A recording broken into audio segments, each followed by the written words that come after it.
Hello and welcome to another episode of What's Up Prof. Hello, Walter.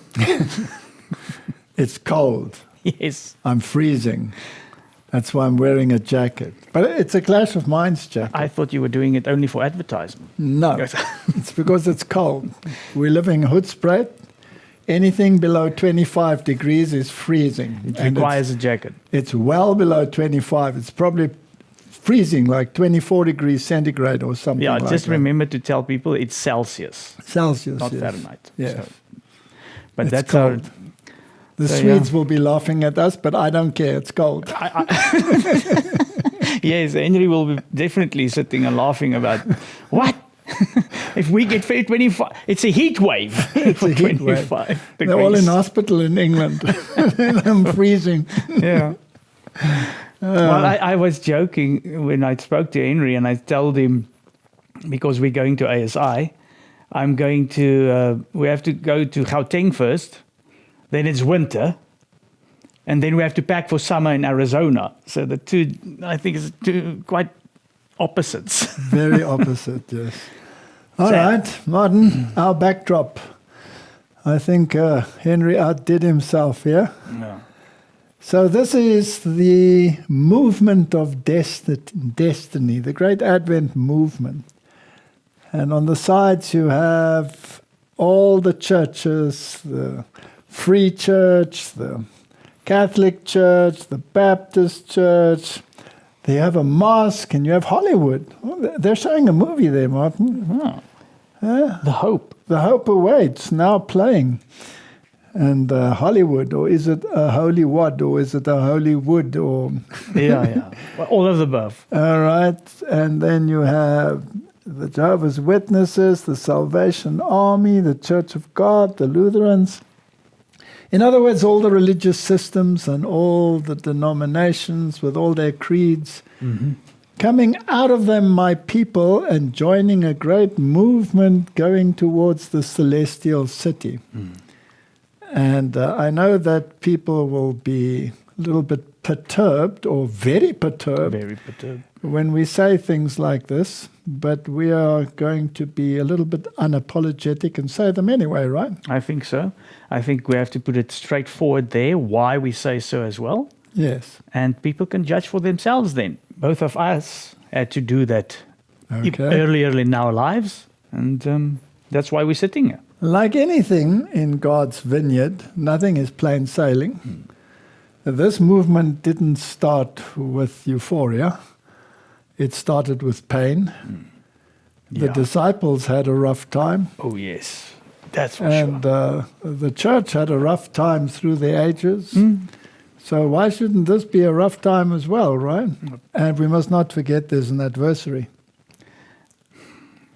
We realize that. I don't know if people can come to the conclusion, or I don't know if people realize it so much, but I'm sure that they also know that it's not plain sailing every day. No, it's going to be a tough ride. So let's open with a word of prayer then. Yes, let's do that. Our Heavenly Father, thank you so much that we can delve into these wonderful truths to discover what you have put there to show us the way. So please help us in this discussion. In Jesus' name, amen. Amen. You know, modern cults normally start with some charismatic cult leader, right? Yep. God's church never started with some charismatic cult leader. And when the message was heralded in the beginning, it was angels reporting to a bunch of simple shepherds sitting on a field somewhere. Huh? Yeah. Yes, and the people in question were people like Mary, a young teenager probably, totally out of her depth with this great commission that is placed upon her. Yeah. Not out of a royal household. No. Then a man who wasn't exactly, the wealthiest person on the planet, but he was mature and had a little bit of stability about him, Joseph, and how they came together, and the disciples They were young and inexperienced and fiery and came from every walk of life, whether they were tax collectors or fishermen or just zealots and troublemakers and sons of thunder. Really interesting crowd, eh? Yeah.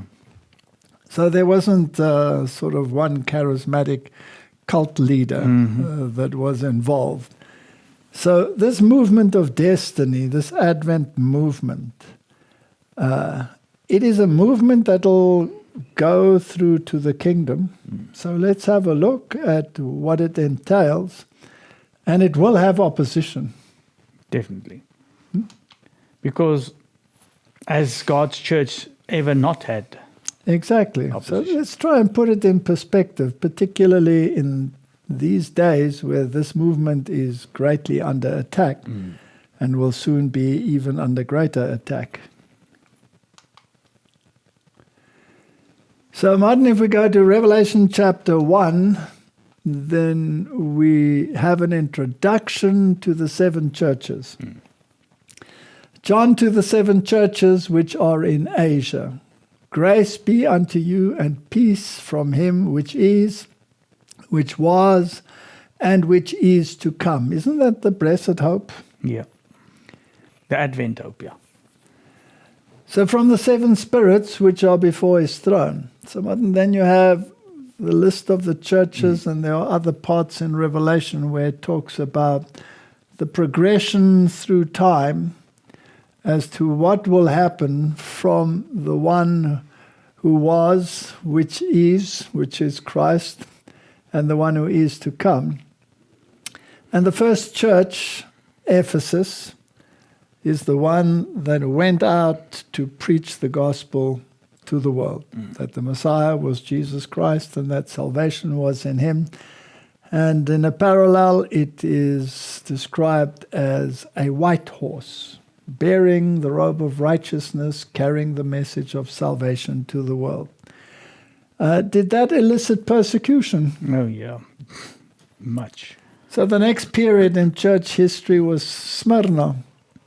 Myrrh, the sweet aroma of suffering and persecution, likened in a parallel to the red horse, which symbolizes the blood of the saints and the martyrs, and how they were persecuted for their faith.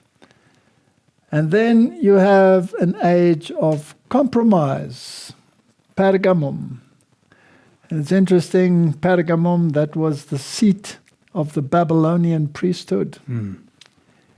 And the Bible tells us that Babylon will be the great adversary at the time of the end against God's people, right? Yeah. Arraying itself against them. So here you have this time of compromise where the Babylonian priesthood disguises itself as God's people. Yeah.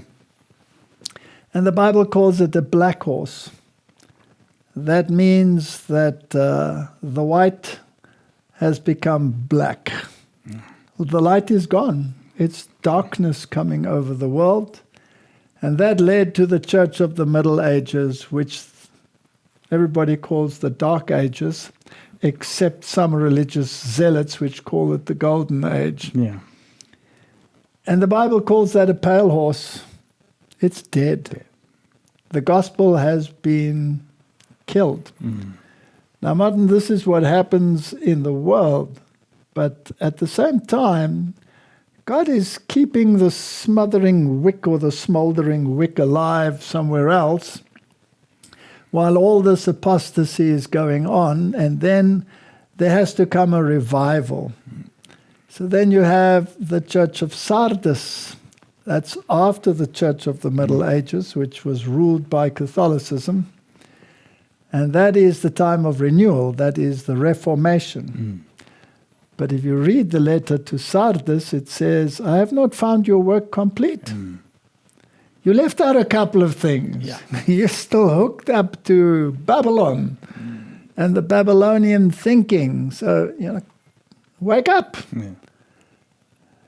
All right, but there are a few of you in Sardis that will walk in white, those that were martyred for trying to set the record straight, and those that suffered as a consequence. And then there is a movement that has no rebuke. Philadelphia, the church. That means brotherly love, right? Yeah. Now, brotherly love, who does that incorporate? Who does that include? Everyone. Oh, okay. And, of course, they were well accepted and embraced and cuddled and kissed, right? No. Oh, sorry, no. No. Well, All right. definitely not treated very well. So they weren't accepted, just like the church of Ephesus ended up in a church of blood, right? All right, and then you have the final movement, which is called lukewarm, Laodicea. So that's the progression. My question here is, what comes after Laodicea? Nothing. Nothing. No church. You mean to tell me, Martin, that this is where it ends? This one's going through to the kingdom. Going through. Those that lived in the time of Ephesus, they're not living now, they're sleeping, right? Same as Smyrna, same as Pergamum, same as Thyatira, same as Sardis, same as Philadelphia. These are the ones that are going through to the kingdom. Nothing thereafter. No. Out of that one is where a spewing out will come. Okay, so out of all of these, there is a coming out. Yeah. Whereas out of this last one, there is a spewing out. That's a change of tactics, right? Okay, so that's just as a basic background to our little discussion here. So when the Dark Ages ended, there had to be a renewal. But during the Dark Ages, who kept the flame burning? Yeah, the Waldensians. People like the Waldensians, maybe parts of the Celtic Church, movements in Africa, like in Ethiopia. There were remnants here and there that were scattered. And eventually, what destroyed them? War, bloodshed, martyrdom. And the Waldensians eventually said, all right, we'll join up with the Reformation, because they seem to be, working in the right direction, and they've got a little bit more power behind them, and some kings and queens, and some royalty that is protecting them. So maybe, we'll join up with them, and maybe our distinctive doctrines, like the Sabbath and so on, maybe that's not so important as long as we have peace now. Unfortunately, yes. Okay, and during the Reformation, the first heralds were Wycliffe and Jan Hus. Actually, I should have had them reversed. Wycliffe should have been there, and Hus should have been on the other side, right? Yeah, because Hus was a bit after Wycliffe. Okay, so Wycliffe came along and he said, you know what, this system isn't working. This doesn't seem to be from God. And they wanted to kill him, right? They couldn't. Eventually he died. But they dug up his bones and burnt them, and ground them to powder and threw them in the river Swith. But not before Jan Hus had been activated. So what did they do to him? They managed to kill him before he died of natural causes. So at the Council of Constance, they condemned him, and he said, you might be killing a goose today, because Hus also means goose. But in 100 years from now, there will come one that you will not be able to stop. And exactly 100 years later, you have the Reformation spearheaded by Martin Luther. So here you have some of the faces that we're talking about.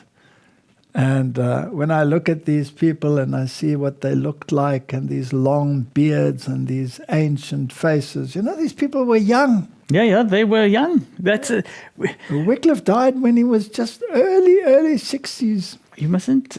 Martin Luther died in his early 60s. They all died early. I think they had a bad diet, Martin. or bad friends. And a lot of stress. Yeah. A lot of them, I don't think it was even the diet. Maybe it was just because they were taken out. Maybe they were martyred, yes. But Luther died of natural causes, and Wycliffe died of natural causes. And the Reformation did a great job by putting the Bible and Christ back into the center. But they didn't get rid of all their Babylonian doctrines. And so that took successive generations, right? You had to fix some of the things.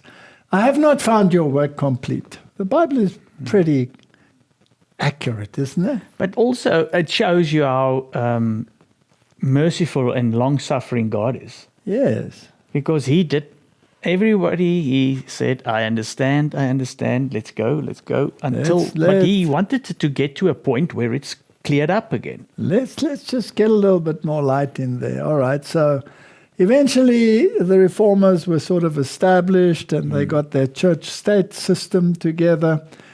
And then they became just as bad as everybody else in persecuting, right? Yeah. And so Sad. God raised up the Anabaptists. And the Anabaptists said, we need adult baptism.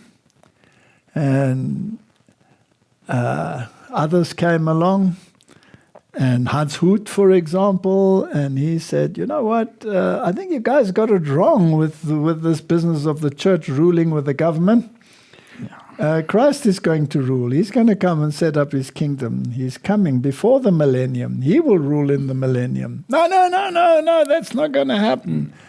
And so they burnt them, they drowned them, they hounded them, the Mennonites, the Amish or the remnants today. This is now Protestants martyring Protestants. And Catholics. And Everybody hammering these poor Anabaptists. And the Anabaptists were, some of them were very serious, some of them had very euphoric religious experiences, and so, So, Anabaptists, the Lutherans didn't listen to them. The Calvinists didn't listen to them, although originally they said, okay, you have a point, but excuse me, this is not going to work because it's going to interfere with our church state. And if you think that you can only be baptized once you have made a decision, then we're going to lose members.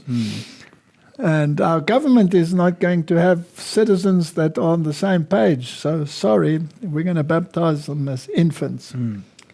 So the Lutherans hounded them, the Calvinists hounded them. And then the Baptists arose and said, well, we're going to do that. Apparently not because the Anabaptists did it, but because they read the same Bible. Okay, so the Baptists said, we're going to do that. We believe that Jesus is central. We believe in the atonement.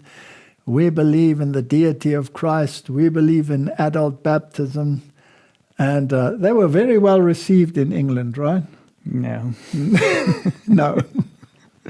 No, any new idea is definitely not acceptable. And then the Baptists go and split up into regular Baptists and Seventh-day Adventists. Then they still have another confusion. Some of them are Calvinists and some of them are Arminians. And so there's a lot of confusion in them, but somehow they call themselves Baptists, right? And they weren't very well accepted on the mainland in Europe. And then even worse, the Methodists come along.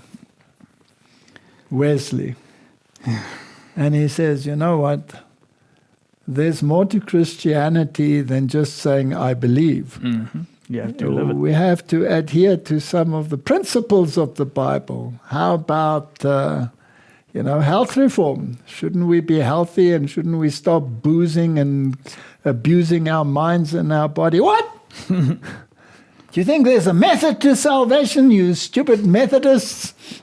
So it's actually derogatory. Plug him by his beard through the streets, chase the cattle through their meetings, what have you. It didn't go very well, right? So they didn't want to listen to the Baptists. By the way, do the Lutherans listen to the Baptists? No. No. Do the Calvinists listen to the Baptists? No. No. None of these guys. Interesting. Do listen the to each other. Methodists even listen to the Baptists No. as far as baptism and that is concerned? No. But they all introduced some new idea, right? Mhm. Okay. So the Methodists turned on the Calvinists. And the Methodists said, excuse me, Calvinist, you're making God a monster with your predestination. That went down well Yeah. with the Calvinists, right? Yeah, obviously because they were predestined. So, I mean, it must be nice to be predestined, especially if you've chosen yourself to be predestined, Yeah. right? Doesn't matter what you do, doesn't matter what goes wrong. I'm on the way to heaven, Yeah. come hell or high water. So the Methodists really upset the apple cart. And they could sing, eh? Yeah. They wrote hundreds and hundreds, thousands of Thousands hymns. of hymns. And introduced a totally new kind of Christianity. If I weren't an Adventist, I would probably be a Methodist, right? Anyway, so they put the cat amongst the pigeon. And since then, of course, you have untold evangelical sects, Yeah. from the charismatics to this, that, and the other. Can you just quickly explain again the difference between a sect and a cult? Because a lot of people will now say, oh, okay, numerous sects, and then you Well, think... all of these were actually sects. Yes. The Baptists were a sect within Christianity. The Seventh-day Baptists were a sect. The Methodists were a sect. A sect is a system of belief that differs from the multitudinous norm. Okay. Whereas a cult normally has a cult leader And they adhere to certain that teachings. adhere to one certain teaching or certain teachings of that cult leader. And the teaching is above the Bible. It's different to the Bible. Oh, different, okay. But they put that in a very high... Correct. It's on a level or superseding the scriptures. All right, so then what's interesting with numerous of these sects is they seem to turn their back on the law. They are antinomians. The law is no more. Now, the Lutherans confirmed that the law stands, but they didn't keep it, like the Bible said. The Calvinists said that the law stands, but they didn't keep it like the Bible said. They kept it like the Catholics had said it. That was their tradition. The Baptists say that the law stands. And you can read it in their manual. Yeah. But they also decided that they will keep the tradition rather than the Bible one. The Seventh-day Baptists said that the law stands and they have to keep it like the Bible says. Okay, so they did that. But they didn't go as far as the Methodists. The Methodists said, well, we have to keep the law, but they didn't keep it like the Bible says. No, they kept it not like the Seventh-day Baptists, right? And then the numerous sects came along and said, this is so confusing. Which one shall we take? Let's take it away completely. Yeah. You don't have to keep the law. Jesus kept it for you. And he threw the devil out for not keeping the law, but you can come in without keeping the law. It's very logical, right? You're supposed to say, no, it's not logical. It's not logical. That's why we did the logic of truth in the previous one. Okay. And then out of all of this confusion, eventually, you had the Millerite movement. And the Millerite movement said, Hans Hut there, the Anabaptist that you martyred over there, he was actually right. Christ is coming to set up the kingdom. And the Great Awakening and all the great Protestant churches, they were all teaching, no, we're ruling in the millennium. We'll set the record straight for 1,000 years. Yeah, we still hear it. Doesn't Trump say for 1,000 years, for Same. 1,000 years, for 1,000 years? So, And the other people close to him and the churches around, like the Christian nationalists. they all say that. They all say that. Okay, so Jesus, stay locked in your tabernacle for another 1,000 years. We've got this thing organized, right? So the Millerites said, Jesus is coming based on Daniel. And that didn't go down well. But this, Martin, was, as we discussed in a previous meeting, or What's Up Prof, this was not done in a corner. No.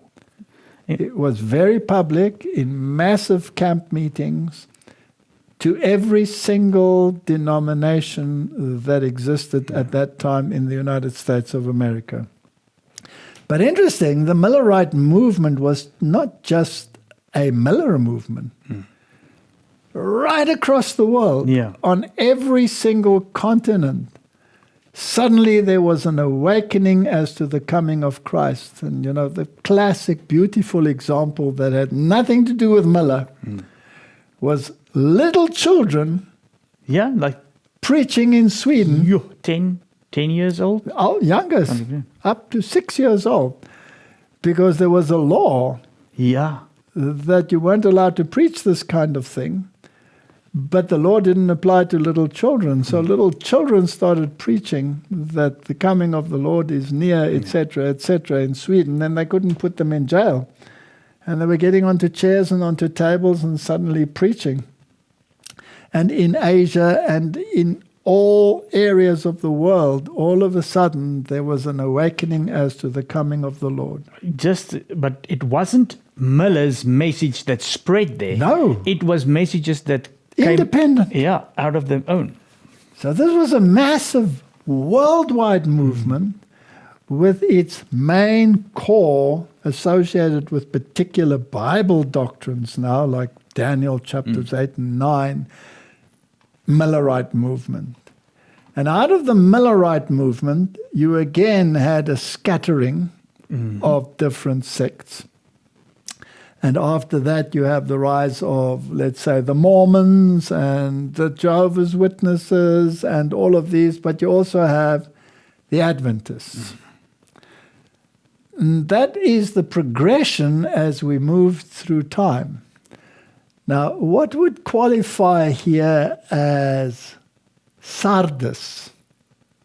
In other words, the Church of the Reformation, right? That would embrace the Lutherans. That would embrace the Calvinists. That would embrace the Baptists. It would embrace the Methodists. And each one progressively introduced new truth under great opposition, but they never completed the work. Because they didn't accept all the truths. They didn't go all the way. No. So when you get to the Adventists, you have all of these represented. So it's not a movement where you have one charismatic cult leader. No. So how did that work? So you have the pioneers of the Advent movement, starting with William Miller, and then going down the line. And these people will all look as though they are well-bearded and bald and funny and what have you. But when this movement started, most of these were in their teens or early 20s. Yes, late. I think the oldest of them all was about 30, 34. Yes, they were young and they were, like the disciples. I mean, John was only 17. Daniel was 17. Mary was probably 17 when they were called. Well, Ellen White was 17. Loughborough was 19 when he became a Christian, and then in his early 20s he moved into the Advent movement. One of the older ones was probably Joseph Bates, this one over here, who was a sea captain who could spit further than anyone else and swear better than anyone else. But he started reading his Bible and that his wife had put on in his little chest of books with his penny horrible books. And then you had James White. He was a member of the Christian Connection. They believed in soul sleep, like Martin Luther originally believed, and Tyndall originally believed, and Milton originally believed, and all of these people originally believed, but nobody believes it anymore. No. Not one of those churches that started in the Reformation believes it. And then there was Uriah Smith. He was a young man, and he'd lost a leg, and he couldn't be held up with walking on one leg, like Captain Hook on a wooden pole. And so he developed the first movable prosthesis, which is still the basis of all prostheses today. So amazing fellow. And then you had J.N. Andrews, and then you had Alonzo T. Jones. And all of these people came from totally different backgrounds and movements, from the Methodists, from the Baptists. Most of them came from Methodism and the Baptists. And yes, so Miller himself was a Baptist. Well, he was a deist He also. was a deist, and he was a Mason, and he was a Baptist, but he gave up his Masonry. We've got the His signature where he resigned as a Freemason. Exactly. And then how did they reach their conclusions as to the doctrines? Well, it started with a lady called Rachel Oakes, who was a Seventh-day Baptist, who went to one of the Millerite preachers, I think it was Wheeler, and said to him, "Hey, excuse me, you're preaching about keeping the commandments. Do you know that you're missing one?" And he said, What are you talking about? And then Bates picked it up, and Joseph Bates wrote a pamphlet on the Sabbath, and none of them were Sabbath keepers. And they started studying it, and then eventually... We can just, important we say, because a lot of confusion goes around about Ellen White. Ellen White didn't have a first vision until December 1844. Yes. That's way past the Millerite movement that predicted that Jesus would come back. So she didn't have a vision of Jesus coming again in 1844. No, and she didn't start the doctrinal system or the doctrinal beliefs. No. They were all derived from Bible study. And eventually you have this book over here by J.N. Andrews, where he was commissioned to write something on the history of the Sabbath and why the Sabbath is biblical. And this book, The History of the Sabbath, put together all the views biblically in a concise format.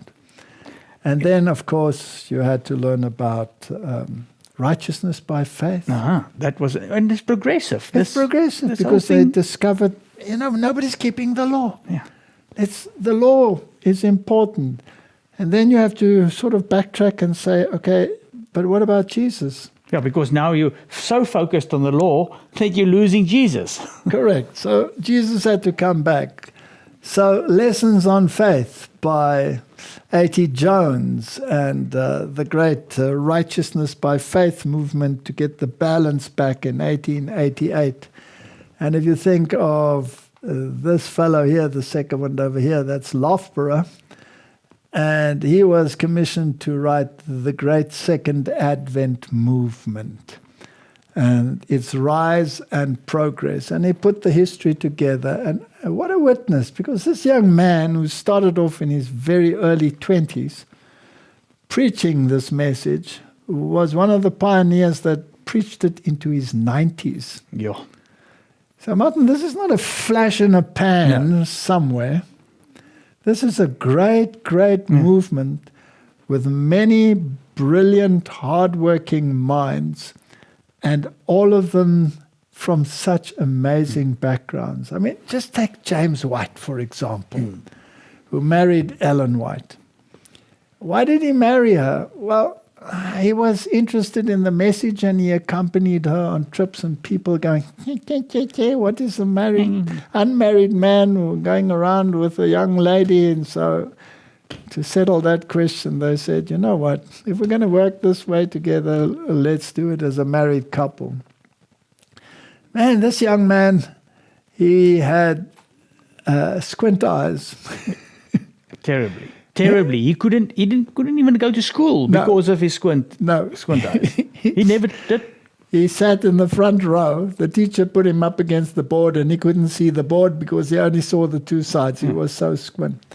So eventually told him that he can't learn. And so they kicked him out of school, and he had to go and work on the farm.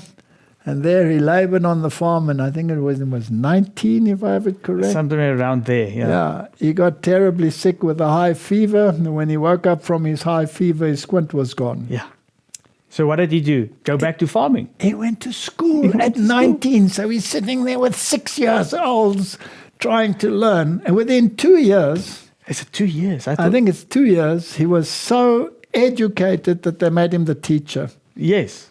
So he caught up on everything, and he was proficient in mathematics, and he was proficient in languages, and just amazing stories. And Ellen White, of course, with her infirmities and her lameness and her injury on the head, etc., etc.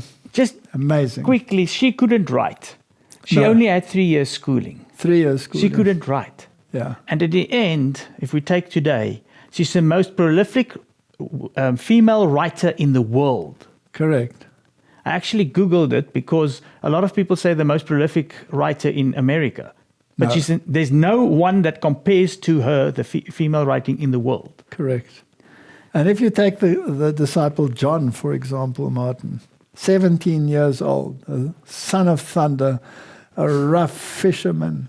I mean, who could write so sublimely as he wrote in the Gospel of John? Yeah. This is the kind of caliber that you would expect God to use. He bypassed the highfalutin Pharisees. There were one or two that he took into his ranks. Paul, Nicodemus, Joseph of Arimathea. But he takes both. He uses the whole spectrum. So J.N. Andrews, he had no schooling whatsoever. No. That's the second last one over there, that one. No schooling almost whatsoever. He spoke 7 languages fluently. He knew the Bible off by heart in more than one language. He became a worldwide missionary. He's the one that took the gospel of the Second Advent movement all the way to Europe. He was working with his pen on his deathbed. These people were dedicated. So nobody can say that this is a flash in the pan movement. Yeah. And where did the Millerite preachers come from?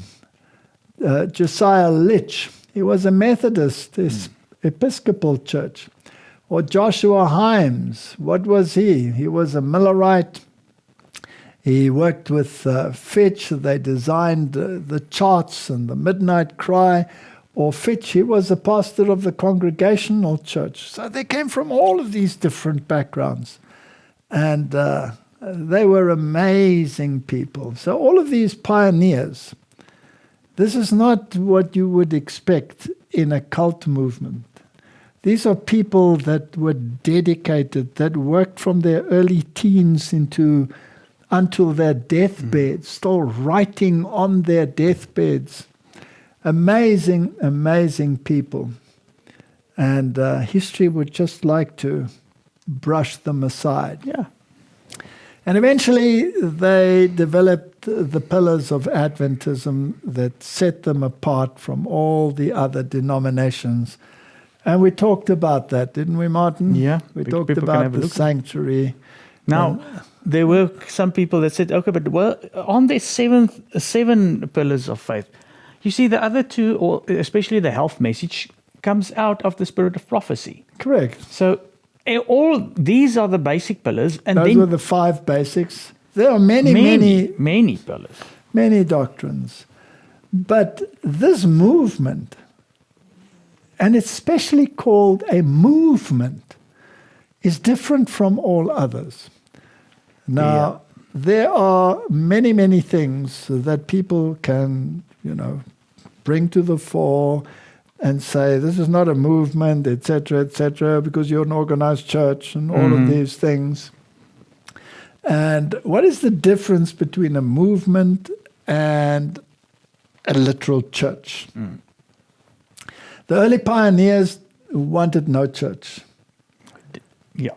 And they wanted no creed. No. And this is the official position. The Bible and the Bible alone. Many turn from the plain teachings of the Bible and build up a creed from human speculations and pleasing fables. And right from the beginning, whatever creed it was a consensus that put people together. But it could differ from the Bible. No. And there were arguments within those groups as to what the wording should be and what they really believed to this very day. You still have it. They point to their tower as a way to climb up to heaven. Lips of eloquence teach that the transgressor shall not die, that salvation may be secured without obedience to the law of God. If the professed followers of Christ would accept God's standard, it would bring them into unity. But so long as human wisdom is exalted above the holy word, there will be divisions and dissensions. The existing confusion of conflicting creeds and sects is fitly represented by the name Babylon, which prophecy applies to the world-loving churches of the last days. Mm-hmm. See Revelation 14:8, 18:2, etc. So the pioneers of the Advent movement were adamant, no creed. And the spirit of prophecy confirms we don't have a creed. No. All right, we have a book, 27 Fundamental Beliefs. All right, those are Bible studies of what they believe, but the Bible is the creed, and that's it. There's no other creed. No, and all those studies are just Bible studies. Correct. It's not a certain creed, as you got the Nicene Creed, and you've got all these creeds that you have to lay off and basically pronounce that this is what I believe. This is not how it works. Correct. You have a confession of faith. Now, if God said that this final movement will be associated with the prophetic spirit, that doesn't mean that the prophetic spirit will be contrary to the Bible, because to the law and to the testimony, if they speak not according to that word, there's no light in them, right? You see, maybe we can just say that as well. So if there are we can call it doctrines of the remnant. Yes. Because the doctrines of the remnant come out of the Bible. They must be biblical. And if you don't believe in some of them, then you don't have a problem with the church. You have a problem with the doctrine of the Bible. Correct. Because you are putting your creed above what the doctrine of the Bible says. So let's make it quite clear. But God will have a people upon the earth to maintain the Bible. Yeah. And the Bible only as the standard of all doctrines and the basis of all reforms. So any accusation that this is a cult, because there are writings which support the scriptures. Did Wesley write to support the scriptures? Of course. Is it then a cult? Well, that's what people would like to believe. I mean, you've just read now this sentence out of a book that they want to use as a reason why this must be a cult. But this exact statement is putting it beyond that it can be a cult. Exactly. So the opinions of learned men, the deductions of science, the creeds, the creeds or decisions of ecclesiastical councils, as numerous and discordant as are the churches which they represent, the voice of the majority, not one or all of these should be regarded as evidence for against any point of religious faith. Before accepting any doctrine or precept, we should demand a plain, thus says the Lord, in its support. That puts it beyond a question of doubt. This is not a cult movement. This is a movement of destiny. To put back what the Bible has to say and really do it, and not just give it lip service.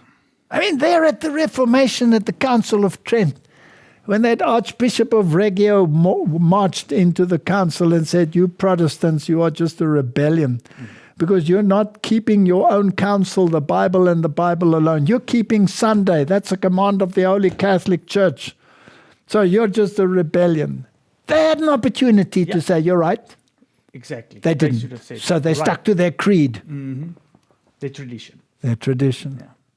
And that is a slippery slope. And that irks people. Correct. That's now why they have to sit in an ecumenical council with people say there's no law. And accept them as brothers and sisters. How pathetic is that? And then the next question came, what about church organization? The pioneers were vehemently opposed to church organization. They were a movement. Yeah. All right? how do you run an organization, or how do you run a system that is a movement without organization? So now you have to print material. Yeah. So you have to buy. You have to have printing presses. You have to have all that. There's no organization. Who's going to own that? Yeah. So now you put it in somebody's name. So James White had it in his name. So then they say, oh, you're enriching yourself. Exactly. So now The poor man was working in fields, sweating himself into a coma, trying to pay for all of these things. But it didn't belong to him, but it was in his name because there was no organization. Yeah. Eventually, they want to build a church. Wait, what about you want to do an offering for God? What are you going to do it to? You just do it here and there and there. That's how it was in the beginning. Yeah. That's how it was. So these people, they were committed and they worked themselves into a coma. They got sick in the process. They struggled. They had poverty. And they were convinced of their action. But eventually, you're building a church. Who does that church belong to? It belongs to the person that, financed it. Yeah. And we had exactly the same when we started Clash of Minds. All right, let's build a studio. Yeah. So whose studio is it going to be? On whose land is it? So if it's on X's land, then it belongs to X. But who's going to finance it? Oh, but X is enriching himself because it's being financed on there. It gets very complicated. So that's why you have to have it in an organization. So then they went to the Bible and they saw, but the Lord organized his early church. There were elders and there were deacons and there were Dorcas and there was this and there was that and the other, and there was order and organization. And Paul talks about the churches, and they were affiliated to a council. Exactly. Which was the council of elders, the apostles, and they had council meetings and things. So there was organization. For sure. So how did this happen? Well, this comes from the spirit of prophecy. Time and test have proved how broad and firm were the foundations James and Ellen White and their associates laid, and how wisely and well they built. They led out amongst the Sabbath-keeping Adventists in inaugurating the publishing work in 1849 and 1850. That's right early there. Yeah. They weren't a church. No. We'll see now. And in developing church organization with a sound system of church finances in the late 1850s. Yeah, that's almost 10 years later. Yes, the church wasn't really in existence as a body then. This was culminated by the organization of the General Conference of Seventh-day Adventists in 1863. They didn't even want a name. No, it was a huge argument. The year 1866 marked the beginning of the medical work, and the great educational work of the denomination had its inception in the early 70s, 1870. That's how long it took. The plan of holding annual camp meetings was developed in 1868. In 1874, Seventh-day Adventists sent out their first overseas missionaries. This is how it developed. You see, and then it was a movement, an organized movement that was sending out missionaries. Correct. So, Martin, this was a gradual progression. And eventually you have to have some organization, because who owns what and how does this work? And you can't have all of these private enterprises. Then somebody gets an anger fit and off it goes and the whole thing collapses. Well, can I ask you, did some of those things happen to you? Never. That's always, it all starts well, but then as money, there's a reason why the Bible calls it the root of all evil. Yes, absolutely. So in any case, Martin, church organization became absolutely necessary, and it was done in an orderly fashion based on biblical principles. Now, Christ, he was not exclusive, Martin. Let's go back to the basics. And he had given special offense to the Pharisees by departing in this respect from their rigid rules. Everything just concerns us. We are the holy people. Everybody else is goyim. Yeah. But it's important that he didn't break the law to do this. When they says that he broke the law, he broke their useless laws that didn't have anything to do with the He Bible. broke their stupid traditions, correct. He found the domain of religion fenced in by high walls of seclusion as too sacred a matter for everyday life. These walls of partition he overthrew. They should have read the book of Isaiah, where it talks about all the foreigners that would come into the church and how they should have been inclusive rather than exclusive, right? Yeah, so important. So in his conduct with men, he did not ask, "What is your creed? To what church do you belong?" He exercised his helping power in behalf of all who needed help.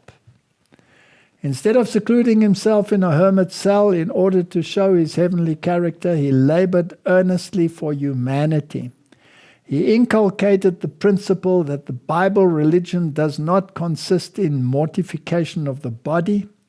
He taught that pure and undefiled religion is not meant only for the set times and special occasions. At all times and in all places he manifested the loving interest in men, shed about him the light of a cheerful piety. All this was a rebuke to the Pharisees. It showed that religion does not consist in selfishness, and that their morbid devotion to personal interests was far from being true godliness. This had aroused their enmity against Jesus, so they tried to enforce his conformity to their regulations. Now, Martin, a cult will go and find themselves a secluded place on a hill, ensconce themselves, separate themselves from the world, and eventually all commit suicide because they've lost their minds. That's the thing. They set up perimeters, and anybody that comes close, they want to blow away. All right. So what did the Advent movement do? Exactly the opposite. They went worldwide. What did they do? They started building sanitariums. They started building schools. They started building hospitals. That was for Adventists only, right? No, especially it was I cannot even believe that people Can think say, like that. Yeah. It was a movement to reach all of humanity, to help the poorest of the poor, to help every echelon of society. To the point, Martin, where this movement became a worldwide movement in less than a century. Yeah. A worldwide movement. The greatest Protestant movement of all time. Yeah. The denomination, Seventh-day Adventists, control more educational facilities and more hospitals than all other Protestant denominations combined, and is rivaled only by the Roman Catholic system in terms of those. And it is the only Protestant universal system that has this movement on a worldwide scale, because the message is to go to every people, tribe, and people. That means, according to our backdrop picture here, that it must call people out of Hollywood, that it must call people out of all religions, including Islam, out of all these denominations, to give up their creeds, their non-biblical creeds, that is, Come to the and Bible. then join the movement to the celestial city on the path of the remnant people. Yeah. Isn't that what it's supposed to mean? It's supposed to mean that. There's very clear indication or requirements if you want to adhere to the remnant people. Are there other churches that keep the Sabbath? Yes. Yes. Are there worldwide movements that have this kind of organization and medical missionary work? That's what Christ did. That was his method. No. So this movement of destiny is a movement that is calling people back to biblical criteria, biblical doctrines. The only creed is the Bible. It is a movement. Yes, it had to be organized, otherwise there can be no structure. Yeah. Just like the early church was organized. So, can we say that it was a movement of separation? This one is for sure. Come out of her, my people. It's a separation from the false doctrines. Yes. So come out of her, my people. Come out of Babylonian confusion. That's the second angel's message. So, Martin, there are three streams of thinking today within this Seventh-day Adventist movement. Call it a church if you want to. One is of an ecumenical nature, and the other is a movement of separation. What was it from the beginning? Separation. So why do we have a movement of an ecumenical nature within the movement today? Both cannot be right, because they are mutually exclusive. Would you agree? For sure.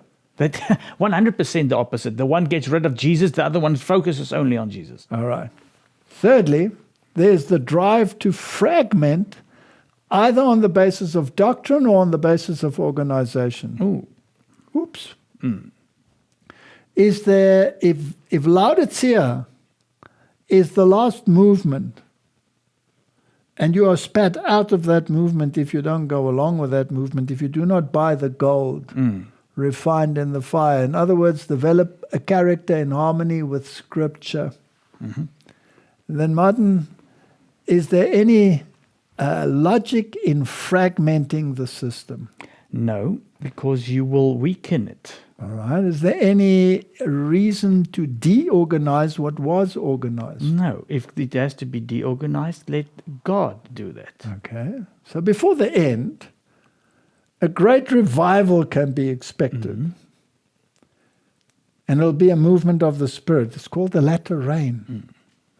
It's also called the loud cry. There will also be a false revival. Would you agree that? And that will seek to counteract the moving of the Spirit.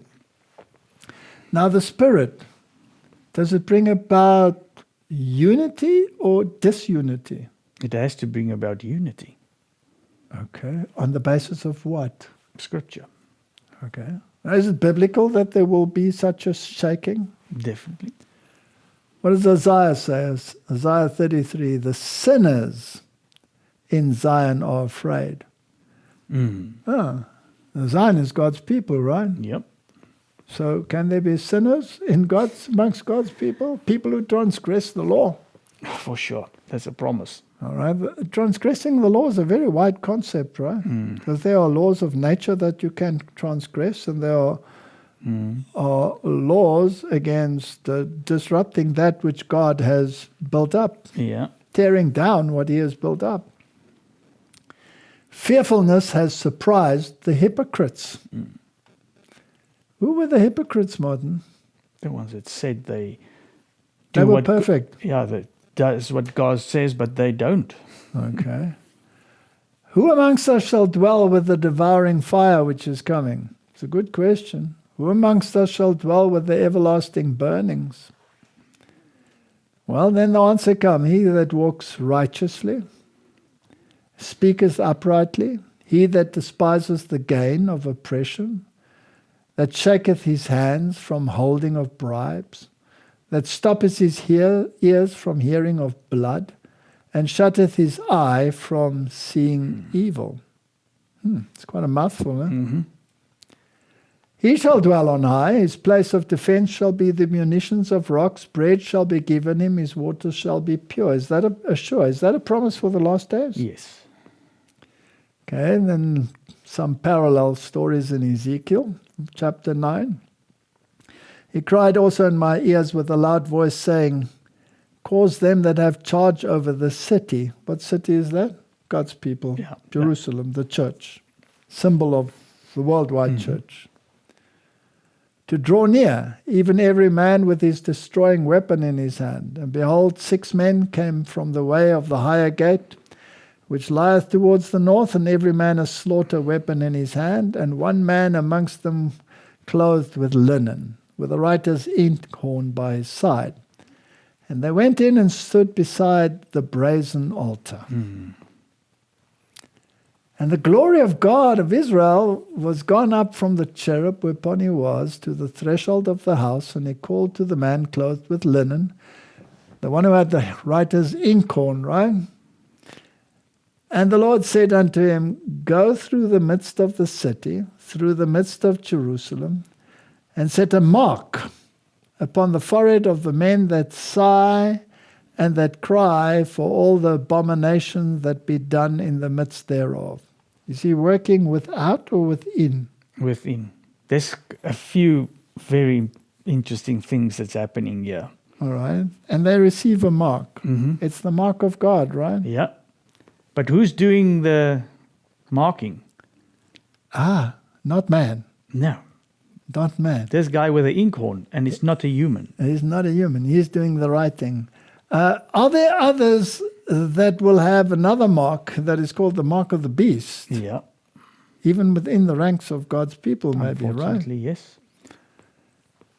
And to the others, by the way, if there is a mark of the beast, could this mark of God be an opposite mark? I think definitely. Definitely. Would you want to know what the mark of the beast is to be associated with what the mark of God is going to be? 100%. You have to be very sure. And to the others he said in mine hearing, Go ye after him through the city, and smite. Let not your eyes spare, neither have pity. Is this happening within or without? Within. But just want to make it clear, by whom is it happening? Yes. Who's doing it? Not those that were crying and sighing. No. Because they are these guys sitting, everybody that's, and it's not the ones crying and sighing that has to sort this out. No. Nobody sorts this out. God sorts this out. This is God. If you don't buy the gold refined in the fire, you're going to be spat out. Yeah. Okay. And then unfortunately it says there, slay, utterly, old, young, both mates, little children, women. But come not near any man upon whom is the mark, and begin at my sanctuary. Begin here with God's people. In the church. And then they began at the ancient men which were before the house. Ooh, modern, it's a tough thing to be amongst the ancient men. What does that produce there? What? Okay. Does it say there that all the ancient men are going to be destroyed? No. No, it doesn't say that. No, not at all. People must read Ezekiel 9 very carefully, because we want to do the job of this man with the inkhorn. Are you squared and fitted for the job? Definitely not. Or do you have some problems of your own? Oh, for sure. Okay. All right, let's get to the nitty-gritty. So let's go back to the history. So God has, throughout the ages, had a movement, and this developed over time. Many of them got stuck where they were, and there was a coming out. And another movement got stuck, another movement got stuck, another movement got stuck, another movement got stuck. Eventually, massive confusion all over the place. Then you have a final gathering out of all the denominations, all the creeds. So today, part of the Advent movement, you have Muslims that have joined that movement. Oh, for sure. You have pagans, you have Satanists, you have Luciferians, you have secret society members, you have members from every single denomination under the sun that have joined the movement. You have Buddhists that have joined it, you have Shintoists that have joined it, you had whatever that have joined it. It's a massive, massive movement. Is that what you expect of a cult movement? Not at all. Okay. That's what you expect of God's church. All right. And they have a name. But the name is not like any other church. It's not based on the founder, Lutheran church, Calvinist church, or even on what's funny about the Methodist church. It's not based on any of that. It's based on biblical principles, core Bible teachings. Seventh day is the day of the Lord. Adventists, Christ is coming again. Yeah. He's the king. We're not going to rule down here. He's going to rule. All right? So Christ has said of his people, you are the light of the world. Ye are the Lord's denominated people.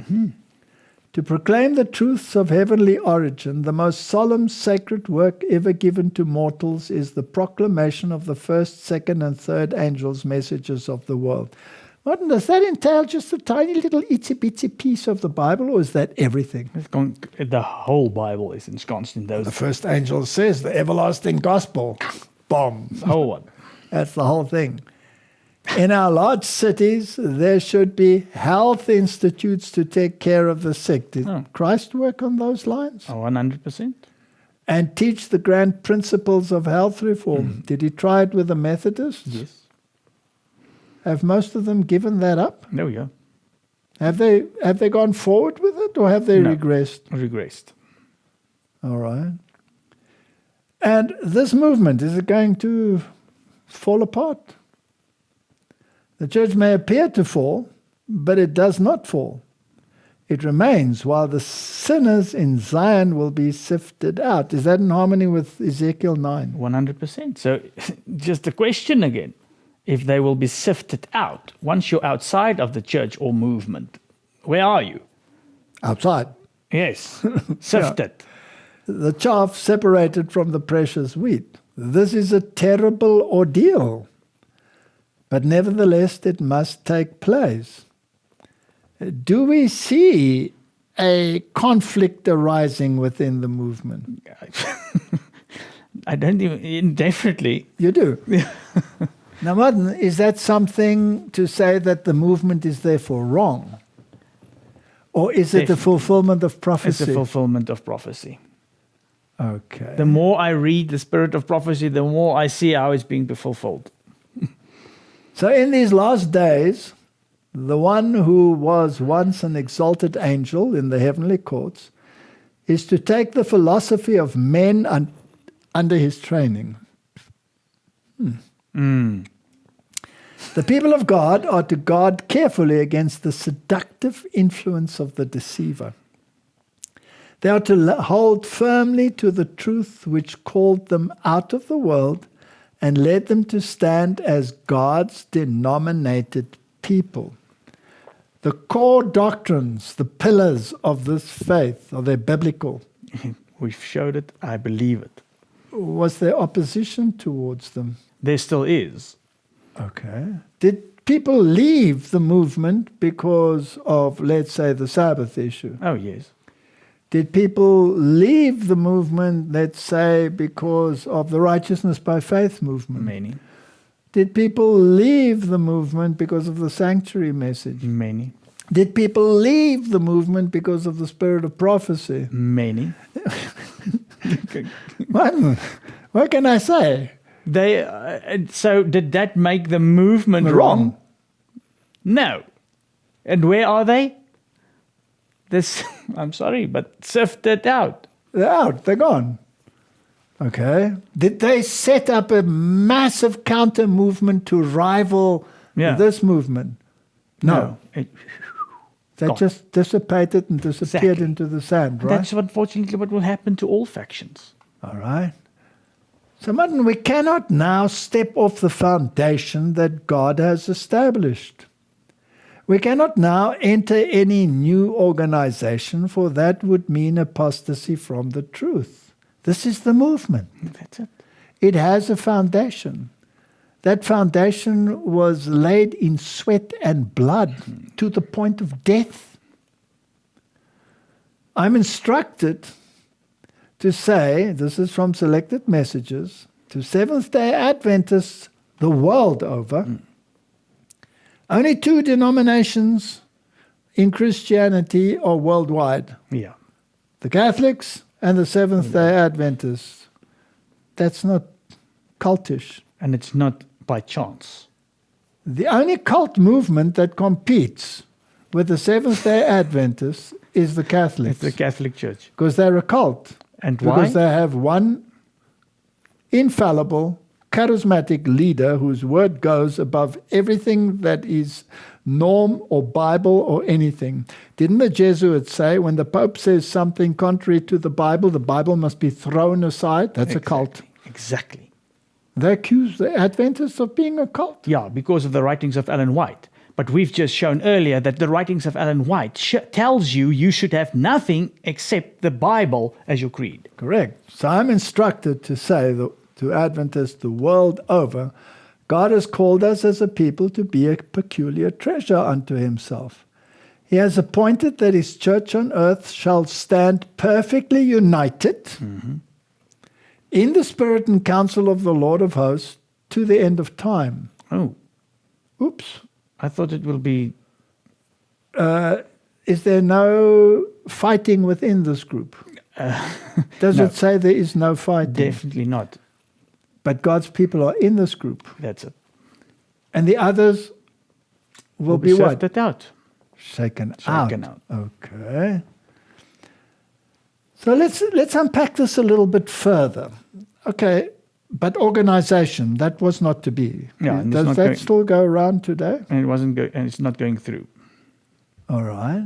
What about this level of organization is not from God, but this one, okay, I'll accept that. Is that logical? Or certain portions, that's from God, and certain portions is not from God. Oh, Don't know how that works. all right. Do you think that the man with the inkhorn will skip the general conference when he goes to put those marks on there? No. He'll only do it at the level of the union No. or the conference or the local church. Or the local Or will he group. go to all of them that are part of the structure, and some will receive it and some won't? That's what Ezekiel 9 tells you. All right. Not only in your little splintered group. Okay. At times, when a small group of men entrusted with the general management of the work have, in the name of the general conference, sought to carry out unwise plans to restrict God's work. That never happened before in history, did it? No. And also not in current history, probably. I mean, Peter, was he part of the general conference? Of course. He was one Yeah. of the leaders. Yeah. Did he mess up? Oh, not Did Paul have to rebuke him? a few... Yeah. Right after the general conference session. Therefore, we can write off the entire disciple group as irrelevant, right? Yeah. Because someone went astray. Did he come to his senses? Yes. Can I quickly go a little bit further back in history? You're a troublemaker, but go ahead. What about Aaron? Was he in the general conference? Whoops. Don't go there, Martin. You might be rolling around a fire, worshipping a golden calf. But I didn't know how it came there. All right. So at times, when a small group of men entrusted with the general management of the work have, in the name of the general conference, sought to carry out unwise plans to restrict God's work, I have said that it could no longer regard the voice of the general conference, represented by these few men, as the voice of God. It doesn't exclude the whole lot there. But this is not saying that the decisions of a general conference composed of an assembly of duly appointed representative men from all parts of the field should not be respected.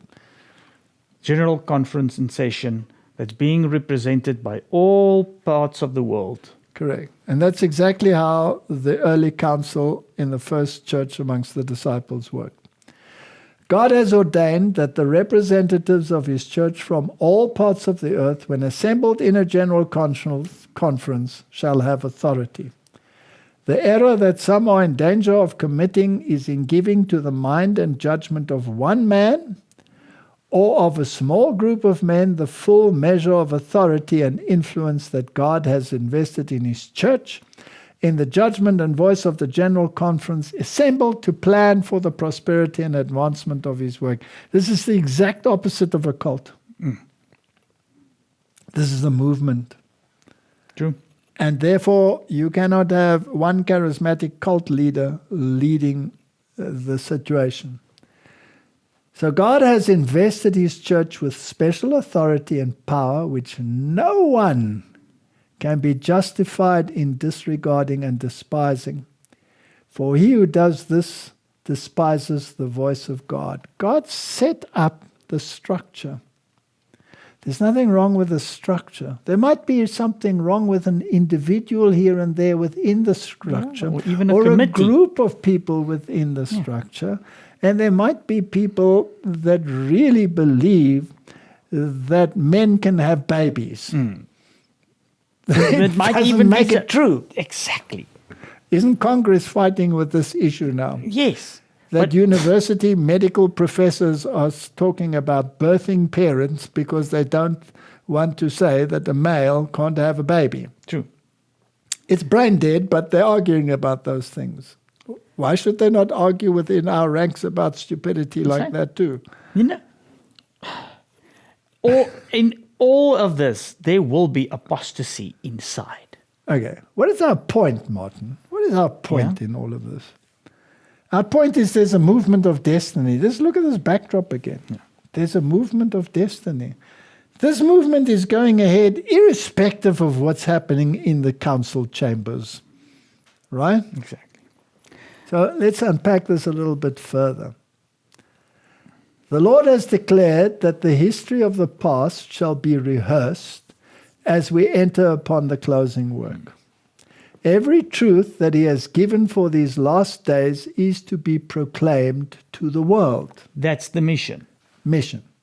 Every pillar, we've dealt with all the pillars in this lectures, that he has established is to be torn down. Does it say that? No. No, it's supposed to be strengthened. Okay. We cannot now step off the foundation that God has established. We cannot now enter any new organization, for this would be apostasy from the truth. This is the movement. The pillars stand, the movement has it. If you want to say that the Sabbath is not the mark of the beast issue, or that the counterfeit Sabbath is not the mark of the beast issue, Sunday Sabbath. Well, then go and join the Catholics. Exactly. Go and join any other group. Go away. Because you're not going to be able to do the mission. You're not going to be able to proclaim this to the world because you don't even believe it. And you can't strengthen the pillar. You're going to break it down. So there's no need to doubt, to be fearful that the work will not succeed. God is at the head of the work, and he will set everything in order. Now, Martin, when you look at the chaos of the church in Jesus' time, did he set everything in order when there was a great shaking? Yeah. Jesus. Yes. Yeah. Did he chase the moneylenders out of the church? He cleansed the temple twice. Okay. Did it fix the church? No. That's the whole point. That's the whole point. Okay. I mean, we could just quickly, when Judas, up until which point was he still in the church? Up until the Last Supper. And when he left, was everything then perfect? No. No. So there's no need to doubt this, Martin. If matters need adjusting at the head of the work, leave that to God. God will attend to that. So let's think about that. But Martin, I can see that conference president is making a mess of things. I'm going to adjust it. That's a problem. I can highlight what he's doing. Yes. In fact, I probably have a duty to say, excuse me, but this is not right. Maybe. And especially the wrongdoing. We've dealt with this quite a few times. Mm. It's not worth it to always put up the names. You must show the apostasy. The principle. Because not only he adheres to that or qualifies. I'll give an example. We've got a new General Conference president. If he does the same as the previous one that you didn't like, for instance, what did it help if he only showed the previous one's name? You should point to an apostate. Whatever that previous one was, or whoever matter. he was, when they did something that was contrary to the pillars, then you mention it, and that's it. So let us have faith that God is going to carry the noble ship which bears the people of God safely into port. This ship is going to go through. Yeah. With or without that conference president or this conference president. If a conference president says to me, I don't believe in the pillar that is called spirit of prophecy, or I don't believe that the Sunday Sabbath issue has anything to do with the mark of the beast, then you tell him, that's your business. That's your business. But as for me, I'm going to ignore you. That's it. If they write statements that you don't agree to, ignore the statement. Correct. If it's not biblical. Correct. The burden rests upon me day and night, and my soul is pressed as a cart beneath sheaves, not alone for the work in Europe, but the California field and the state of the cause in Michigan, New York, Maine, Massachusetts. But I keep saying to myself, this is God's work. This is God's cause. He has greater interest for all these places and all these churches than any of us poor mortals can possibly have. Jesus stands at the helm. He will ever be sure to guide the ship safely into harbor. I know we have the truth. I know that every soul who endures faithful to the end will be saved. That's the bottom line. I haven't read here or in the Bible anywhere where we should sort this out. We are not the shakers. We can point out the evil. Yeah. I have come into conflict with many conferences. I mean, when one conference president tells me that one of the apostates from the esoteric world is as inspired as the writings of the spirit of prophecy, I told him I agree with him. The one is inspired from below and the other one from above. And therefore, if that is your opinion, you and I, we have zero in common. Yeah. I don't care what you do. Go and do it. God will sort it out. But as for me, I won't listen to you. And the movement is still going on. Most of those spite of people it. are not even there anymore. Most of those that actually violently oppose the message are either dead or somewhere else these days. Who's steering the ship? God is steering the ship. He will adjust matters at the top. Here's a statement from the Review and Herald, Martin, that's interesting. The Church of Christ on earth will be imperfect, but God does not destroy his church because of its imperfection. I like that. Yeah. There have been and will be those who are filled with zeal not according to knowledge, who would purify the church and uproot the tares from the midst of the wheat. But Christ has given special light as to how to deal with those who are erring and with those who are unconverted in the church. There is to be no spasmodic, zealous, hasty action taken by church members in cutting off those they may think defective in character. Tares will appear amongst the wheat, but it would do more harm to weed out the tares, unless in God's appointed way, than to leave them alone. While the Lord brings into the church those who are truly converted, Satan at the same time brings persons who are not converted into its fellowship. While Christ is sowing the good seed, Satan is sowing the tares. There are two opposing influences continually exerted on the members of the church. One influence is working for the purification of the church, the other for the corruption of the people of God. That's the way it is. And that's it. And it's not going to change. Not going to change. What can change is how I view it. Exactly. What you do. Pray. Jesus knew that Judas was defective in character, but notwithstanding this, he accepted him as one of the disciples and gave him the same opportunities and privileges that he gave to others whom he had chosen. Judas was left without excuse in the evil course he afterwards pursued.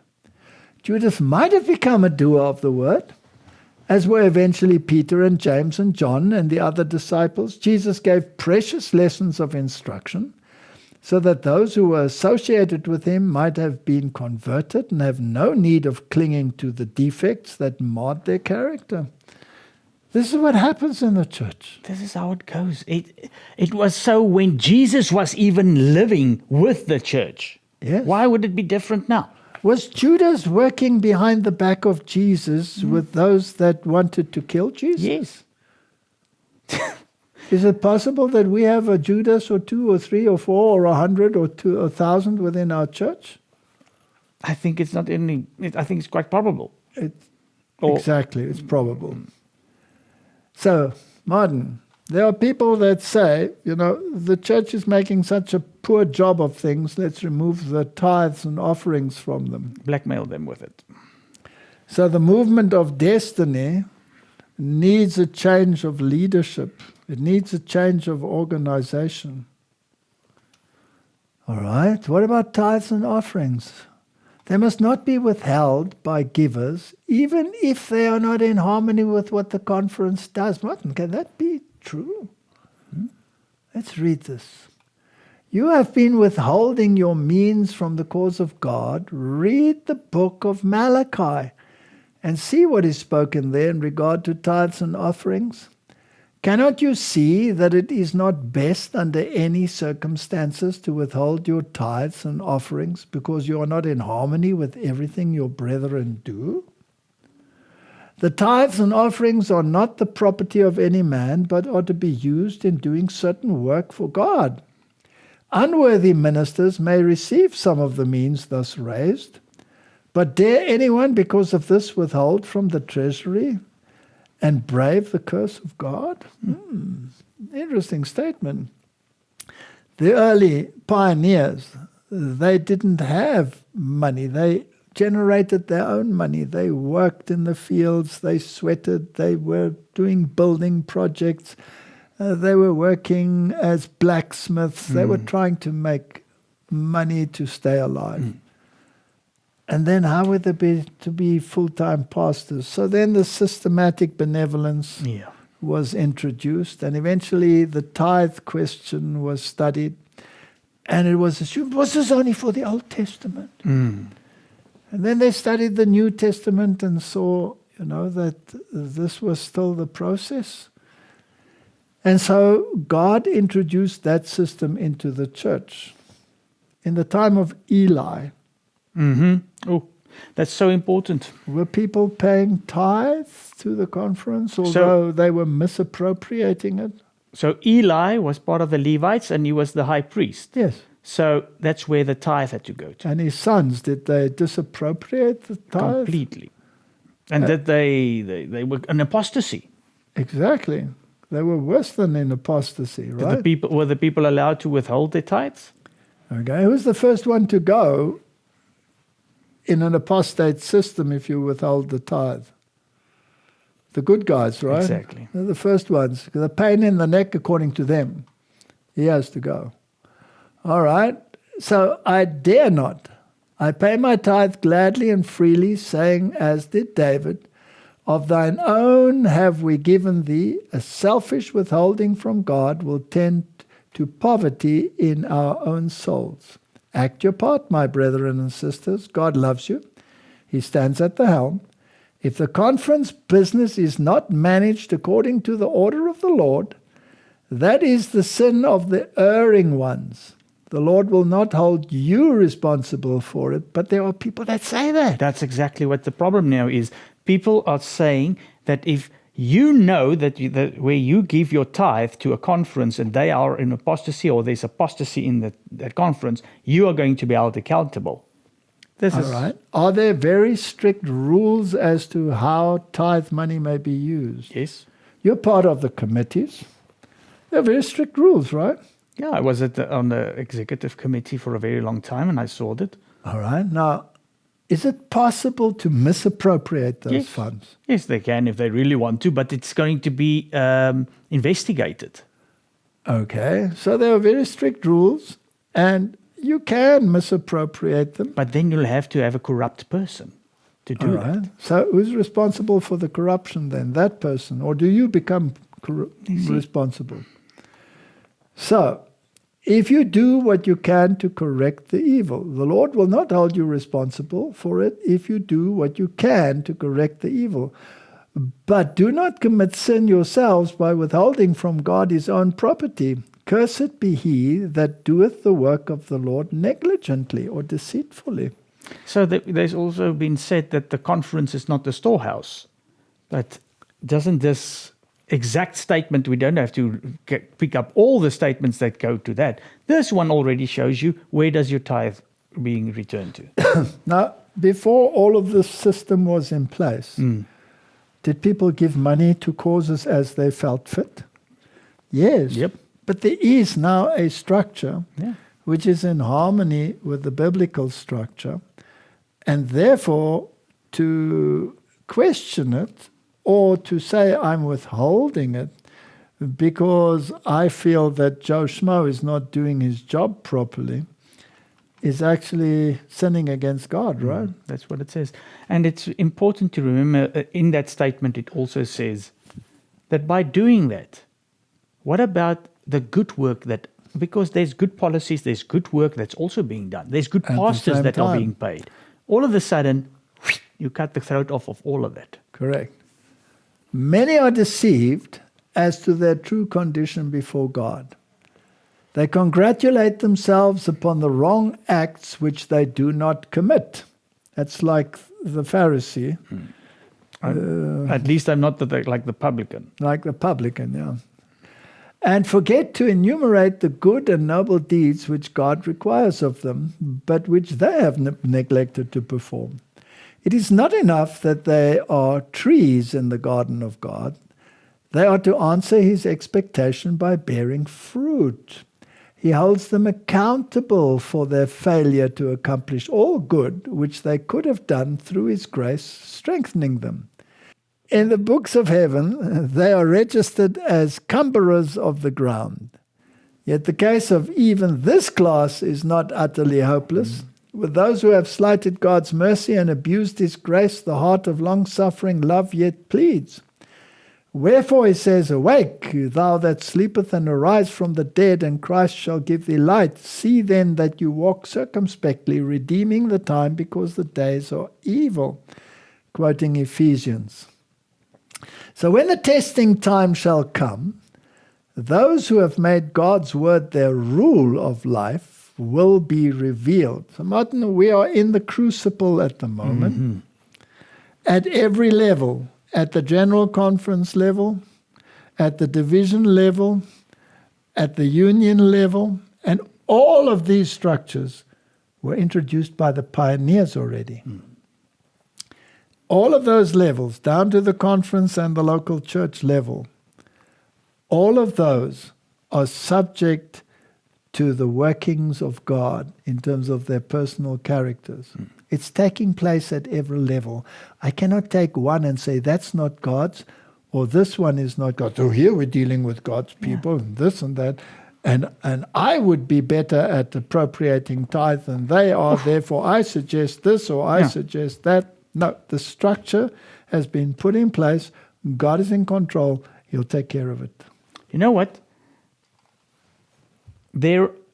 Some of the voices that are shouting about this, the tithe or even the church as a structure, in their own ministry, it's not always going smooth sailing. Exactly. So stop trying to think you're better and more perfect than anything else, and let's get the work done. Correct. Okay. So, in the summer, there is no noticeable difference between evergreens and other trees. But when the blasts of winter come, the evergreens remain unchanged while other trees are stripped of their foliage. So the false-hearted professor may not now be distinguished from the real Christian, but the time is just upon us when the difference will be apparent. Let the opposition arise, let bigotry and intolerance again bear sway, let persecution be kindled, and the half-hearted, the hypocritical, will waver and yield their faith. They will be shaken out. But the true Christian will stand firm as a rock, his faith stronger, his hope brighter than in the days of prosperity. Martin, there are many, many, many people in this church and leaders that I disagree with vehemently. Me too. But it's not my job to put a mark on their foreheads, because I don't know, are they going to change like Aaron did, or are they going to remain where they are? But when the crunch comes, if they've been of an ecumenical mindset, they will go with the ecumenics and they will turn their back on God's people. So, universal Sunday legislation. This movement is heading for a conflict, isn't it? The final conflict. We are on our merry way. All right. So what is the final conflict about? In a nutshell, it's the clash between the authority of man and the authority of God. That's it. In which commandment do we have the authority of man and the authority of man in juxtaposition facing each other? With the Sabbath. The fourth commandment. The fourth commandment. Remember the Sabbath because I said so. Remember the Sunday because I said so. Those are the two. Those are the two. It's a question of authority, right? Not a question of the day as much as it is a question of authority. That's it. So, history will be repeated. False religion will be exalted. The first day of the week, a common working day possessing no sanctity whatever, will be set up as was the image of Babylon. All nations and tongues and peoples will be commanded to worship this spurious Sabbath. How many nations, Martin? Please, people, all nations. All nations. It's not only certain places, it will be all nations. Remember that it can be on the forehead or the hand. So if you don't agree with the ideology, the hand will do. That's it. But if you agree with the ideology, then the forehead will do. Yeah. So a Muslim country won't be able to do banking. Yeah. Right? If they don't adhere to it.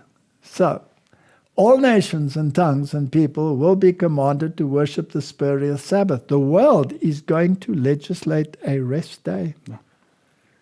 The decree enforcing the worship of this day is to go forth to all the world. Where will it start? In the USA. In the USA.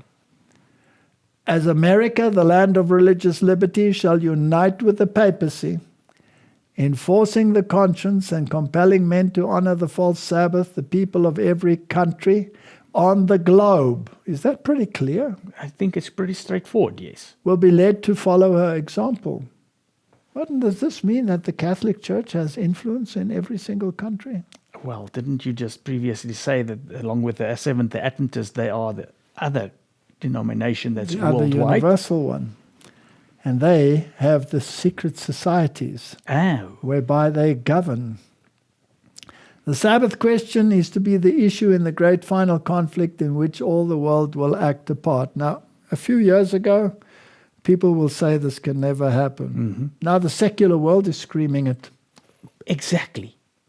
We could show that video, but I don't think we've put it in this one now, where the secular world is saying, what's going on here? They're going to force us to do this. Well, I'll put it in. You want to put it in? Yeah. All right, put it in. That little discussion. Non-Adventists talking about the issue. Interesting, eh? We're going to talk about what to do about all this in a sec, but just briefly, the Sabbath law stuff is another sneaky thing that I kind of just wanted to touch on. Can you explain? Because it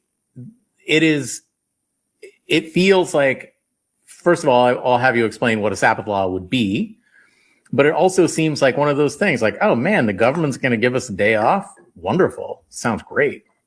Well, you and I did a whole show on this back in February because I wrote about it, because this comes from the Heritage Foundation's Saving America by Saving the Family, which is their Project 2026. We talked about it on this show. But to show you how coordinated and in lockstep their messaging is, you have people in the theobromanosphere using the same ideas, and people in the pink pill female influence sphere using these same ideas. They're all in lockstep. 20 minutes talking to Mitch McConnell is not the only thing they can coordinate. They coordinate all of it. And so, Saving America by Saving the Family defined Sabbath laws, and most of us know a Sabbath law as a blue law. Sure. And a lot of, municipalities and areas in the United States still have blue laws where you can't buy liquor on Sunday, or some places you can't buy alcohol at all on Sunday. Some places can't be open on Sunday. It's, that's how people know blue laws. But Saving America by Saving the Family called this community rest laws. It was very Orwellian, instead of calling it Sabbath laws like Joel Webbin did, they call them community rest laws because, of course, having a day where you didn't have to do anything would be really great. But so great. If you didn't read further and see that they meant that freed up time and businesses couldn't be open so that everybody could go to church. And we talked in that show about how to go to church.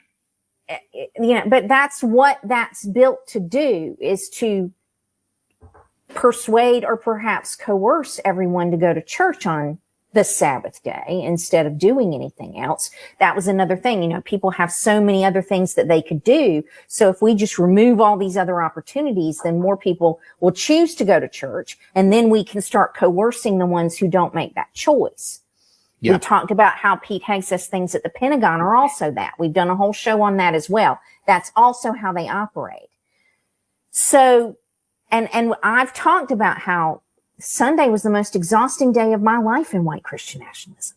I was at church all day long with a little blip out to go have lunch somewhere and be a white Christian nationalist witness in our community, and then go home and take a nap. And then I was right back up at church for the rest of the day, So they don't mean this to be community rest laws. They mean it to be you're forced to go to church laws. And so when Joel Webbin says Sabbath laws, what he's saying, and he's saying it very plainly in this video, is we're going to take out all the churches that don't agree with us, so that the only options for people to be forced to go to church on these Sabbath law days are our churches, where, you're going to be check marked whether or not you're there and followed up on and punished if you don't come enough times. You're going to have your wages garnished at least 10%. It's going to be compulsory. You're not going to be able to decide whether or not you're going to give to the church, and all these other things. This sounds insane. It sounds like they could never accomplish that, but that is what he is saying he wants to do.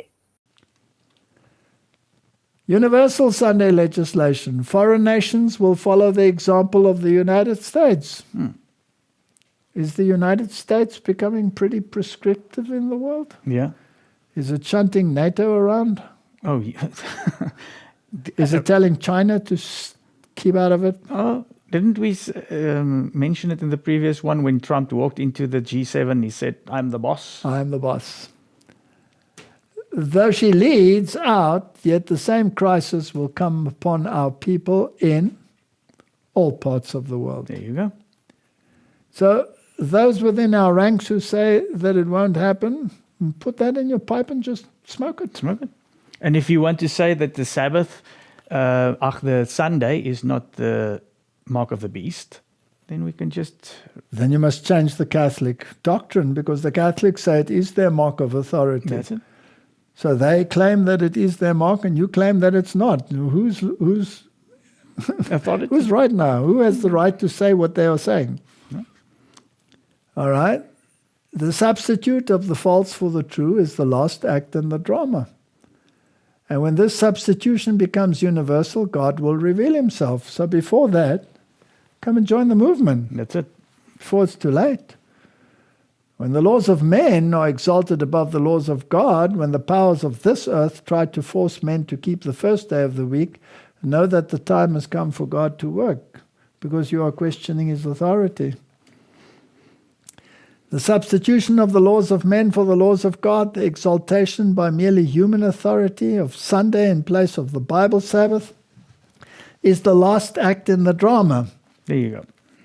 I mean, we've shown to exhaustion that this is happening right now. We've had discussion with the top movers and shakers in the field. They're saying it's going to happen.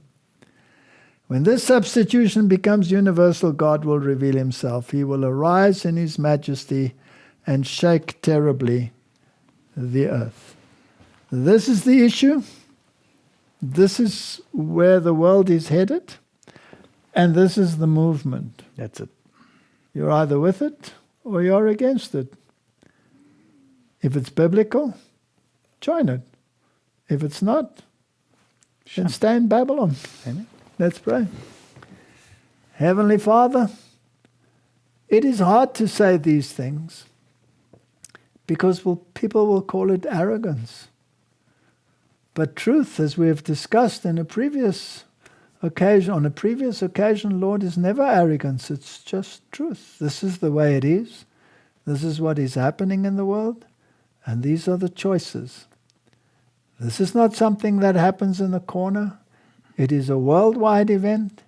It is a worldwide movement. And there are only two sides, for or against. Help us to choose. In Jesus' name, amen. Amen.